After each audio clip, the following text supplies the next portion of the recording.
Hey Jamie, thank you so much for co-hosting with me. This is our first online Women of AI event. So we're really very grateful to be working with SamsungNEXT and the Cognitive World team to make this a reality. I see a couple of people I know that just joined. Hello, Alexander and Andy and Taylor and Cindy and Haiti from Mexico. I realize, our reach online is much bigger than person. So if you have a great experience, please send a note on the Slack or reach team members so we can get feedback. A little bit about me. So I'm the founder of WomenOfAI.org. We're a global nonprofit of about 8,000 members offering technical and leadership programs. I started, and essentially our mission is building women leaders of AI. And, I was really intentional with creating this mission since there are a lot of, women in tech groups, but I realized there's not a lot of groups specifically on leadership development and really changing that landscape to see a more diverse and inclusive leadership long-term in technology is one of my passions. A little bit about background on me, if you could switch the slide. I started my career initially in research. I was a researcher at Harvard and Hopkins, and I studied math and engineering. I was really passionate about that field, but I didn't really actually know a lot of role models or people working in the field to actually see, how do I turn my education and skills into a career path. So I ended up just working in tech by accident. I worked at a startup, and then initially I started two of my own companies. One was an AI startup in image recognition right around 2016 when I noticed that machine learning and deep learning was going big.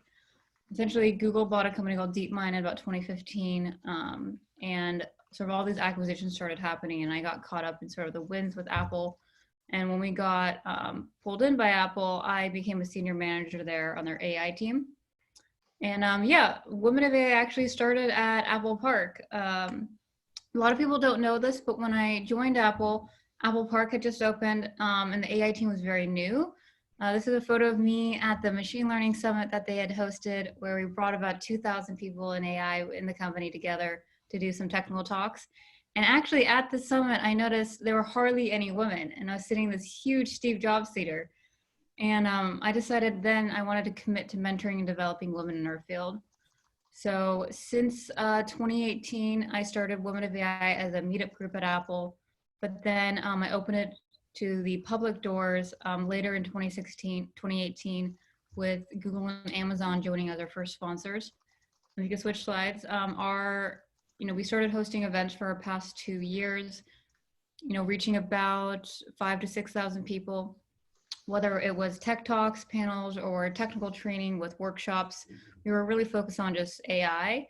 And essentially last year, we actually started our ambassador program, which is the next slide, which is really about mobilizing people in their local communities to actually run AI events. So here you can see is our team from Nigeria, led by our ambassador, a lady, and we co-organized an event to get people educated on women in AI in Africa. And now we're probably spread across 20 or so different cities, if not more. So it's really great to be able to build this global community. And outside of our events, we realized we wanted to actually stimulate and engage our community beyond events. So we launched our newsletter.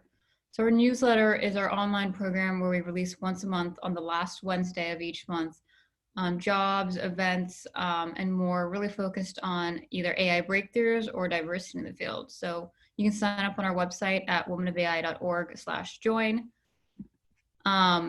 And we also recently partnered up with Cognitive World to be able to produce AI content on the web. And so if you want to learn more about sort of the origins and the values and essentially the history of Women of AI, you can go to cognitiveworld.com and you'll see our article. I think it's pinned at the top. And we'll be releasing more content through our new director of PR media, Lauren Long, who's on the call. Hey, Lauren. And I believe Jamie also is dropping in the chat the link if you want to check it out. And I want to do a big, Women of AI wouldn't be possible without my amazing team. So I really want to thank Jamie, my new COO, Lauren, Yale, Stephen, and Cindy on our leadership team, as well as our board of advisors, and especially our partners, SamsungNEXT, with Fernanda, Carla, Andy, Gian, and Alexander, who's been absolutely amazing to work with and a huge supporter of diversity and inclusion in tech, as well as the team at Cognitive World with Lisa, Ku, Daniel, Judah, and Cece. So I'm going to do a online applause for everyone's support in our mission. And now I'd love to introduce you to Lotem. So the focus of this talk is going to be with Lotem doing a little introduction on herself, as well as a background into the team she's working at, Whisk, which is a SamsungNEXT company. And then we're going to open up to a fireside chat. I actually skipped over agenda at the beginning, so sorry. I haven't done an event in a couple months. But we're gonna do a quick fireside chat, and then we're gonna do some Q&A. So if you do have questions, please drop them in the chat, and we will curate a couple of the good ones to seed in at 12:30. And then at 12:40, we're going to do a quick close with Jamie to say a couple of milestones and wins about our team and how you can get involved at WomenOfAI. And then we're going to do the virtual networking with Zoom, automatically sorting people out into groups of 8 at 12:45 if you want to stick around to meet some of your online neighbors. So without much further ado, I welcome my fellow WomenOfAI, Lotem, to share a little bit about herself as a former data scientist turned product manager. Hi, everyone. Thank you so much for having me. I'm so proud to be a woman in AI represented by this wonderful, wonderful organization. I'll go ahead and share my screen. And before I tell you about myself, I'm going to start with telling you a little bit about Whisk. Okay, can everyone see my screen okay? Mm-hmm. Yes, great. So let me go ahead and start. So my name is Lotem Peled-Cohen. I am a machine learning product manager here at Whisk. And I'm going to talk a little bit about what is Whisk all about in a couple of brief slides. So, cool. So Whisk was actually founded in 2012 and later acquired by SamsungNEXT, which is Samsung's software and service innovation arm. We were acquired in March 2019, which means little over a year ago. And the Whisk value prop is really all about making the cooking journey connected. This means that we offer a huge ecosystem of connected experience to create really a seamless journey. This means that you can take any recipe from online and turn it into a shopping list. Really any recipe online. I challenge you to try this out later. You can share this shopping list with your loved ones and collaborate on it. You can take Whisk anywhere, on your phone, on web, on other Samsung devices. And then you can use Whisk to make some smarter food decisions. For example, use our health score and nutritional information, which I will share more about later. So currently, Whisk is powering over 500 million food interactions per month, which is amazing. We connect between publishers, retailers, brands, and health services. We work with huge recipe publishers such as All Recipes, and I'm sure all of you has used a recipe from them at a certain point. International retailers like Walmart, Instacart, Tesco, and others. And we leverage these connections to offer B2B services as well as a B2C experience and some Samsung related experience, which I will share more about later. For example, Whisk has a very strong collaboration with different aspects of Samsung hardware. For example, digital appliances, which are responsible for Samsung's smart refrigerator, which is the Family Hub. Their food software is powered by Whisk. This means that your Family Hub knows what's inside your fridge. It feeds into the Whisk services, and you really get a seamless food experience all throughout your journey. Whisk also works with Bixby and other Whisk branded apps. And all of this is made possible thanks to our unique and amazing food genome, which is our database. And this is actually the reason why I joined Whisk. When I saw this food genome in the console and what we can do with it, I was like, sign me in. So we have a huge food genome that connects between ingredients, dishes, and actual products. This means that for individual ingredients, like the banana that you had this morning, we know the nutritional data, allergens, perishability, and other information. This feeds into a dish graph, which holds a lot of information about dishes, nutritional information, categories, and other labels. All of these finally allow us to connect to a product graph that enables us to do the checkout. And all of this is powered by NLP algorithms for parsing and labeling, as you can see an example here down below, that really allows to create this seamless journey. So if I had to kind of sum up Whisk in 3 or 5 minutes, this is how I'd go about it. So I'll stop my screen share now and we can move on to the chat, or if you want, I can just jump ahead and start telling you more about myself. Erica, you're muted. Sorry, thanks. Enta asks, does Whisk run on iOS in terms of availability? Yes. Yes, so go download it. Let me see if I can go find the link. Great. Okay, in the meanwhile, I'll start telling you about my background because Erica kind of opened that up. So actually, yeah, currently I'm a product manager that specializes in machine learning products. But actually, I discovered this passion for machine learning when I was at the Technion doing my bachelor's in information systems. I went on to do a master's degree in NLP and then became a data scientist. But even when I was a data scientist, I was always kind of interested in the business questions and the questions about the users, sometimes about ethics, etc. And especially in communicating machine learning topics to non-engineers. That's kind of what I like to do the most. And then, you know, I felt that there was a gap in the product management of machine learning. Like no one was asking questions like, how do we monetize this product? How do we monetize AI models, like based on intelligence? Or what do the users feel about incorporating such a model? And these kind of specific questions. So I went on to become a product manager that specializes in it. And then I kind of found myself in SamsungNEXT. And I'm very happy that I'm here. Awesome. I actually dropped wrong link. Okay, never mind. Alexander just dropped the iOS app. I copy pasted. You can go to my.whisk.com on web, and it's a good start. Then from there. So people have questions about Whisk. Someone's asking, how does machine learning and AI impact Whisk? So these actually, I believe, we'll cover in the fireside chat. So we will pin that. And then how would you describe the target audience of Whisk?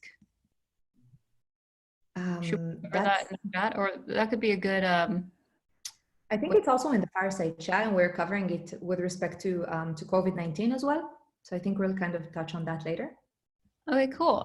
Thanks so much, Lotem. By the way, everybody, this is our first online event. So if it seems like we are building the plane and flying it at the same time, we absolutely are.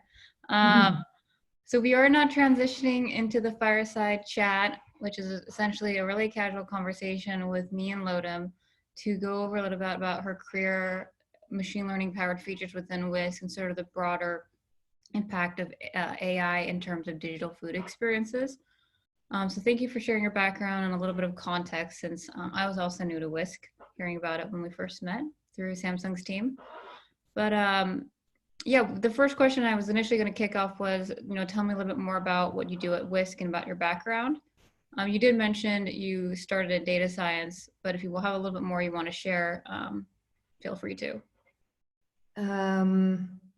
I used to be a data scientist that specialized in NLP. And I remember I was always super excited about the data. I remember one of the problems that I solved was about punctuation prediction. And because it was spoken language, we had to utilize spoken language dataset. And I ended up using movie scripts and Seinfeld scripts for it. And that's kind of what improved that model. So I remember the really type of strange and unique creativity that you need as a data scientist. And I find that you need that as a product manager as well, really. Awesome. Yeah, there's this new field of what's called machine learning product management, because traditional product managers, you know, someone's asking is, you essentially enable developers, whether the designers or engineers, to create specific features for a bigger product roadmap. So with machine learning, because it's different than traditional software, it's very intense on data and modeling, that the actual process and people involved will include scientists, such as what you used to be, as well as your science team. So thanks for giving us context about that. Moving a little bit more into the food side of the conversation. It seems like now everybody has a food blog or an Instagram or some sort of way of showcasing their food consumption. I definitely take photos if you go to Ericly AI, and it's food and AI news. How would you in general, the food domain offers so many different data sources, whether it's a recipe, an image online, a web page, videos, nutritional information, product SKUs. How do you make use of all this data and leverage it so you can actually apply machine learning? Yes, Whisk is actually all about the data. We have an amazing data team. It's again one of the things that really kind of pulled me into this company is this unique view that first you need to really invest in data and then you can build good AI on it, good machine learning models on top of it. And actually, we utilize all of the data types that you talked about. So recipes, images, videos, nutritional information, everything. And because it's food, because it's such a personal, such a human domain, and you need to be very careful with the advice that you give. You need to be very careful with the angles that you choose for recommendations, for example, for nutritional insights. So we really take this into consideration when we are building our machine learning models. But all in all, we collect all of this data, we label it in-house, and we use other services as well, and we make sure that it's perfected. I showed in the slide the food genome, so this is maintained like it's the heart of the company. I think that's the only way to recommend kind of to use the data in this subtle domain. Okay, cool. Are there any like specific machine learning frameworks or tools that you use? I know we didn't, we decided not to go too technical talk, but are there any tools or resources in machine learning from a developer side that you recommend or that you're using and that you want to share a little bit about the audience with? Well, currently, and this is quite interesting, since I took the part of, okay, this was a painful lesson in the first quarter that I worked as a product manager, is when I understood that I am not supposed to, I'm supposed to think about the user and the business side and then leave the experts' work to the experts. So I'm no longer kind of exploring in that pool of tools. I do know that everyone is using PyTorch. Lots of NLP, lots of neural nets on our side. Now that we're getting into other things like image to recipe, wine matching, those types of things, lots of computer vision as well. But with respect to specific tools, that's basically what I know to tell you. Awesome. I can dig deeper into it. If anyone's interested, feel free to ping me. I'll connect you with our data experts. A quick shout out on some tools. So if people are interested in, getting involved in machine learning on the computer vision side. So computer vision is essentially how computers can process image data. So vision is essentially automating human vision. A lot of machine vision computer tools involve OpenCV, which I just dropped in the chat. And there's also on the machine learning side, on terms of, machine vision, there's a couple of terms you might have heard in the industry, like a CNN or an RCNN or something called YOLO, which stands for You Only Look Once, my favorite. So these are just a couple of terms. You might have heard them in the news if you want to search them up later on, but they're essentially sort of the networks or the algorithms that developers use to essentially process all the data. And for, we did do our survey at the beginning when you registered, and a lot of people have 1 to 3 years of machine learning experience or less. So if you're looking to get excited, started, this actually is a very approachable field. Lotem's, been able to move from a data science to a machine learning product manager. And, in less than a decade, I moved from a mathematician to now a director of AI, which I forgot to mention my new job, but I'll do it at the end. But yeah. And there's also, the most famous machine learning tool platform is called TensorFlow. So Google released an open source platform that essentially allows developers to use their code so they don't have to write all the math and the equations from scratch. So those are a couple. Google's amazing videos, and they have a free series called Machine Learning Production on developers.google.com. I encourage everybody to check out if you're interested. And then now moving more back to the conversation, I I guess. just want to jump in real quickly with another tip. If you guys are more interested in natural language processing than in computer vision, like myself, I would recommend to try out the IMDb database sentiment analysis as kind of a stepping stone into this domain. There are some cool exercises. If someone can write that down, because until I find the chat, I really recommend experimenting with that data set, and there are a lot of blogs showing how to utilize it. And then when you continue on to neural networks, it's more about GAN, which is like generative adversarial networks. And again, if you have any questions, really feel free to email me or add me to LinkedIn, and I'm happy to help. Awesome. And by the way, if anybody is, these terms sound intimidating. When I first heard about them, I would just watch a bunch of YouTube videos, just like makeup videos. I never learned how to do eyeliner. And if you watch about 500 videos on GANs or generative, eventually you'll actually understand it a little bit. So 500 sounds so intimidating. Yeah, basically if I get bored, I just switch to the next one. YouTube has this like infinite, like a multi-banded algorithm. So it keeps optimizing for like the shorter, more engaging videos until I finally nail the algorithm. So again, it is a technically dense field, but with persistence and amazing online free content that is approachable, communities like WomenOfAI, we do believe and encourage people to work in machine learning. I guess back to you, Lotem. Are there any specific challenges you find in leading the development of machine learning features in the food domain? One example that somebody said over chat was, Ani, does machine learning take into account regional terms when it comes to naming items? How do you use like that local type of data? Like I'm familiar with something called like geographic, geo models, because they use local data. Like how do you use local data to be, culturally sensitive to those areas when you're working on machine learning features? Yeah, that's a beautiful question. So you ask about challenges in the food domain, and I can start by maybe comparing it to, okay, so recently we've been working on recipe recommendations and exploring this project. The use case would be a user logs into Whisk. They've already saved a bunch of recipes. Maybe they have a preset meal plan, and we want to recommend them another recipe to kind of go along with what they like. Kind of like Netflix, right? So really when you look online for recommendation system mechanisms, all of them really deal with the movie domain. A lot of them deal with the movie domain. But then when I started to explore it, I saw such a huge difference between the movie domain and the food domain.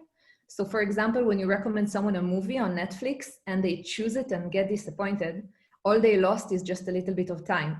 But if you recommend a recipe and someone chooses it, they actually go and spend money on it. They spend time cooking it.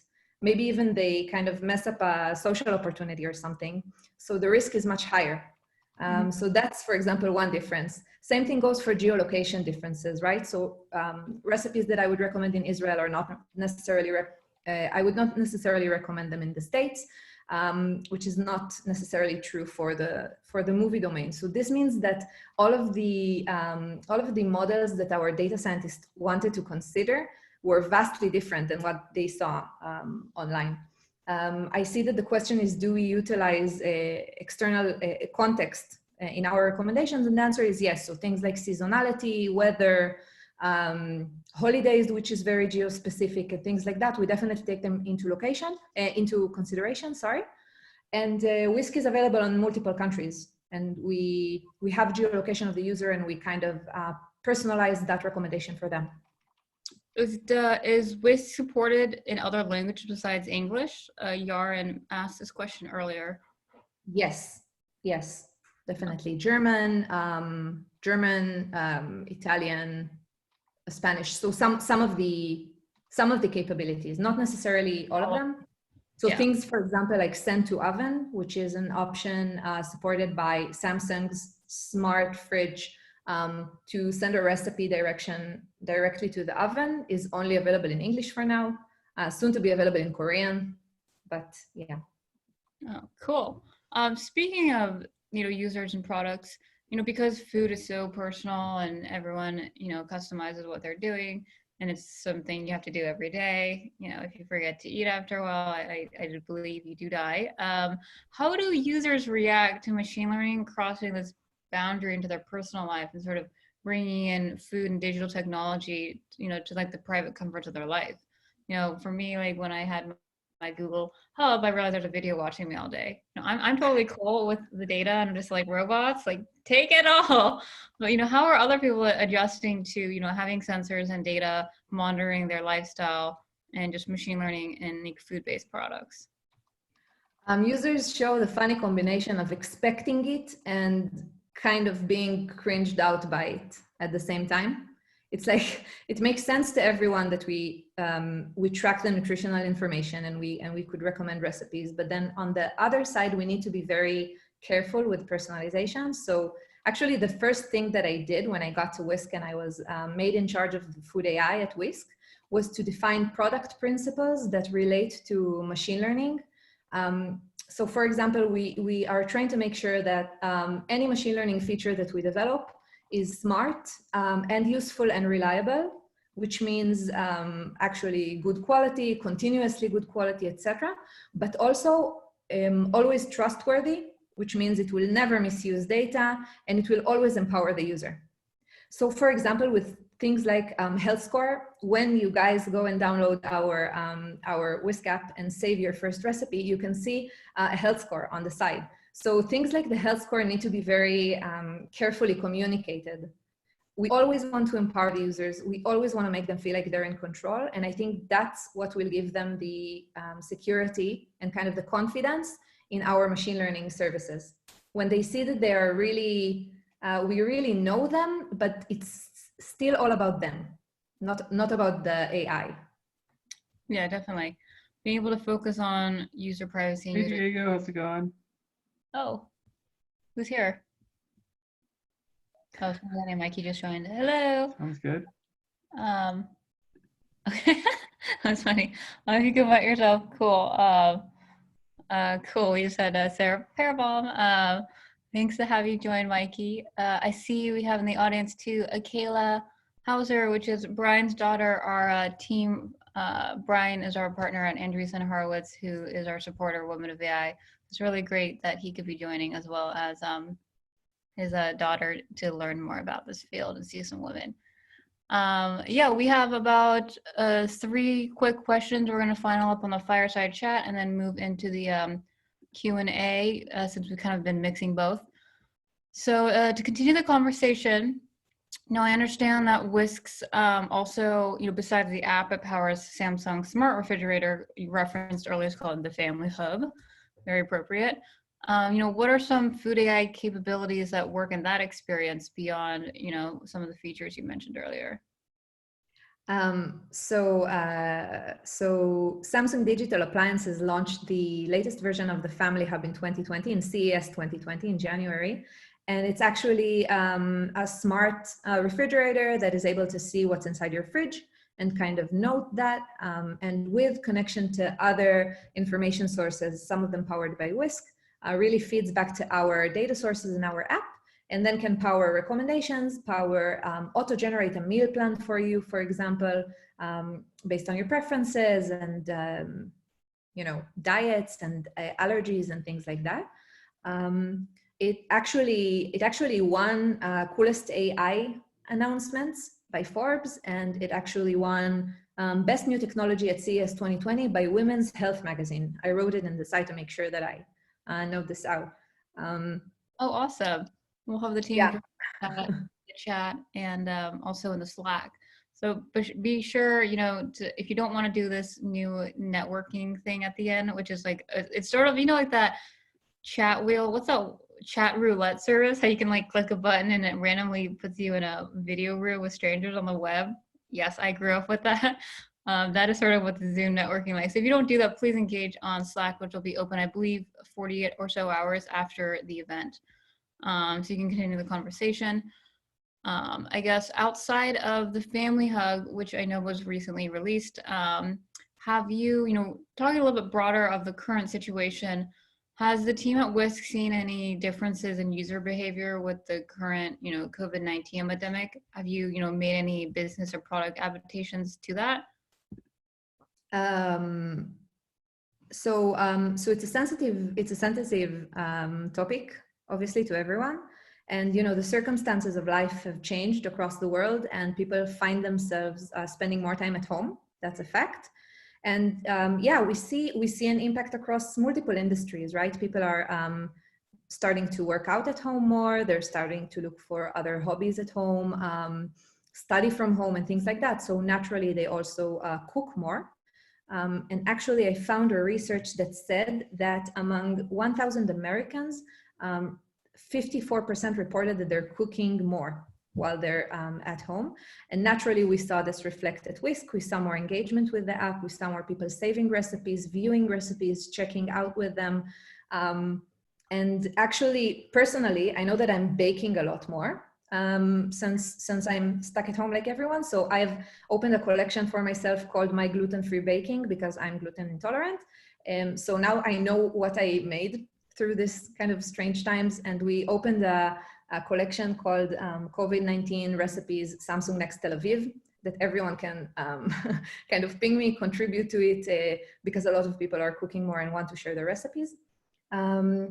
But yeah, we're happy that we can make this process easier to people, hopefully, help them kind of remember the good inspiration that they had and easily translate it into action. Awesome. That's great that you're able to empathize and adapt with user trends and also leverage the platform for your own needs. I am also gluten and dairy intolerant, like many Asian people of intolerant dairy descent. Love my cheese, just gotta watch it. And I eat everything my sister bakes. I actually have yet to learn how to cook. Sometimes I'm on a computer so much. I guess to wrap up, the last question that I have before I open it up to a couple of questions in the audience I've been tracking. Someone is new to Whisk because they just heard about it through us or online. How could they benefit from Whisk nowadays? Whisk is super easy to start with. You really just need to download the app or even go to my.whisk.com. Let me write that down. My.whisk. Everything starts with saving a recipe. Just find your favorite recipe, find the recipe that you shared with your sister yesterday for the cookies that you made. And really, it doesn't matter if that recipe is a text message because we have a recipe creator, if it's a link from everywhere, literally just try it out. Save your first recipe and see how it's automatically parsed. You can see the health score, and then you can just go ahead and shop in certain countries again. But for me personally, I use it to not forget. Like, this is my memory box for recipes that I made and liked.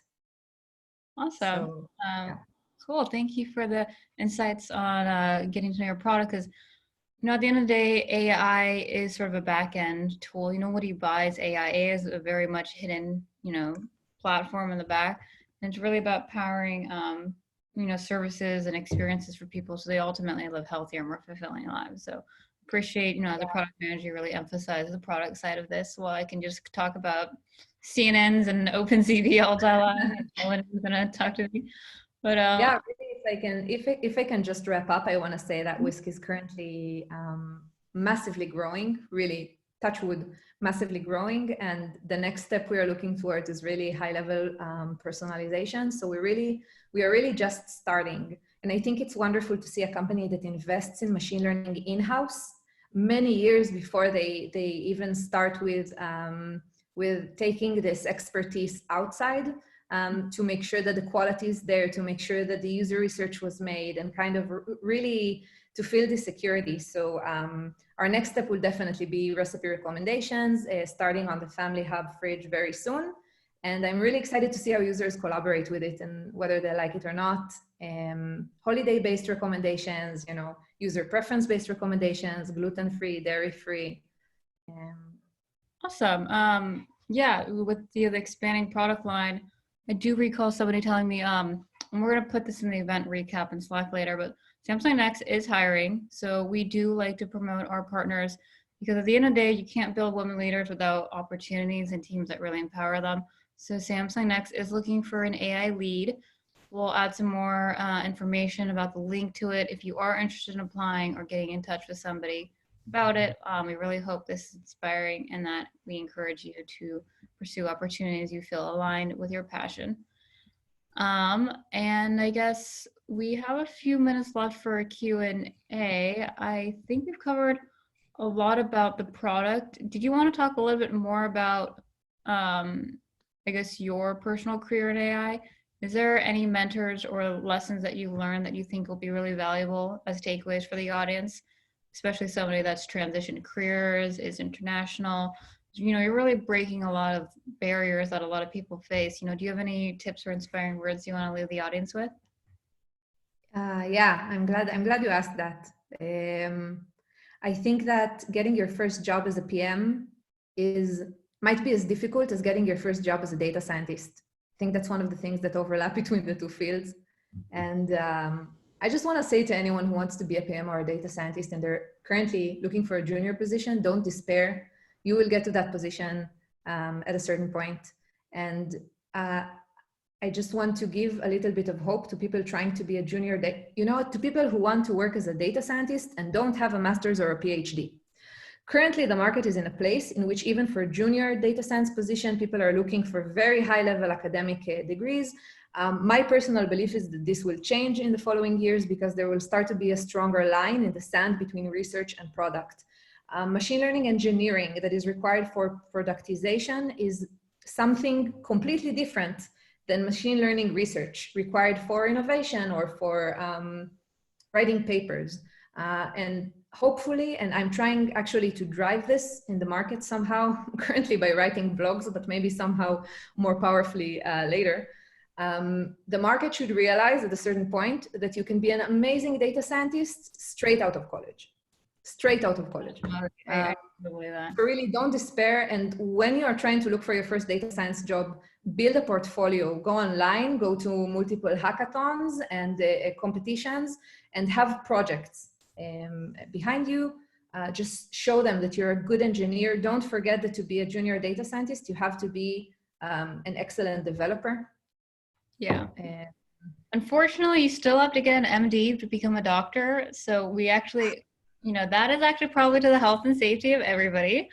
But, to echo Lotem, you don't need a PhD or a master's or even a computer science degree to work in AI.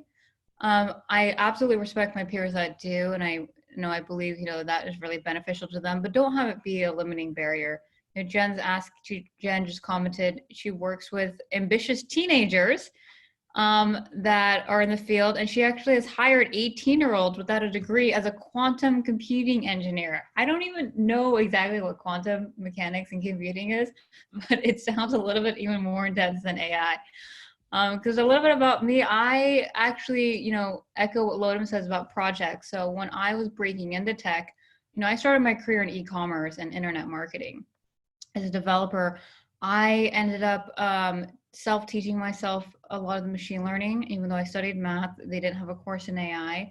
And I competed in a hackathon, TechCrunch Disrupt with a team. We built a image recognition, object recognition model that tracked little moving cars with traffic cams to monitor car accidents.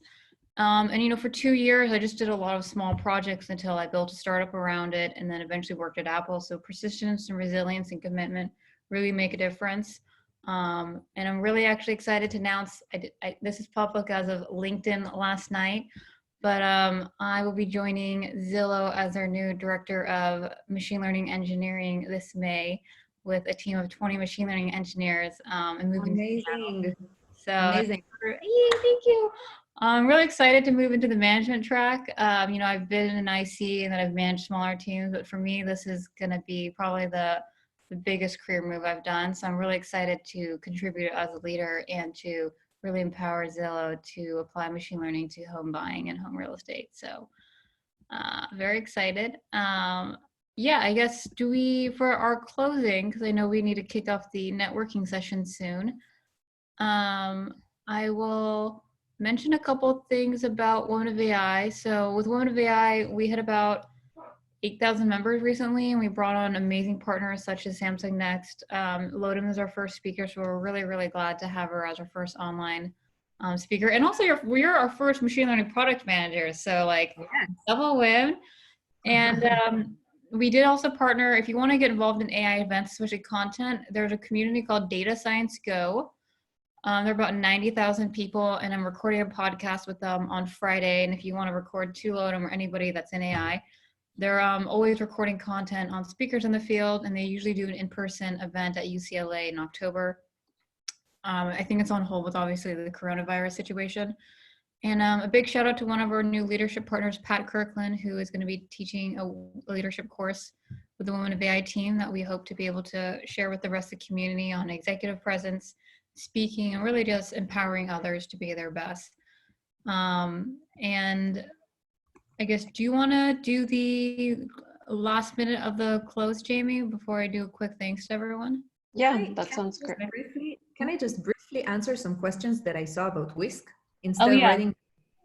Somebody Right. asked a question about if you integrate with other data sources like MyFitnessPal to pull. We integrate with some data sources, but I'll send an elaborate list in private. Okay. About the recipe from notes, I wanted to say that we don't pull directly, but you can copy paste into the recipe builder. So when you add a new recipe, you can do recipe creator and just copy paste it inside, and the steps, if it's presented according to steps, it's supposed to be split in the recipe. I was going to mention actually, Lotem, that I've gotten a lot of the questions and I've collected them, and we'll make sure to post all those questions so we don't lose it. And then we'll continue the conversation on the Slack channel post the event. Great. Thank you both, Erica and Lotem. And at this point, we wanted to give a bit of time and to try something different on the virtual networking.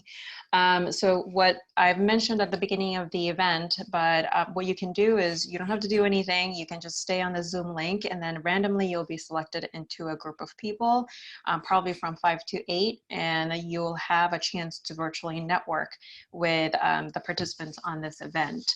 We thought this would be something fun to try, and then, you know, an opportunity for you to meet people live as opposed to maybe on Slack. And then on top of that, we've mentioned it several times, but you should have gotten the invite to the Slack channel already.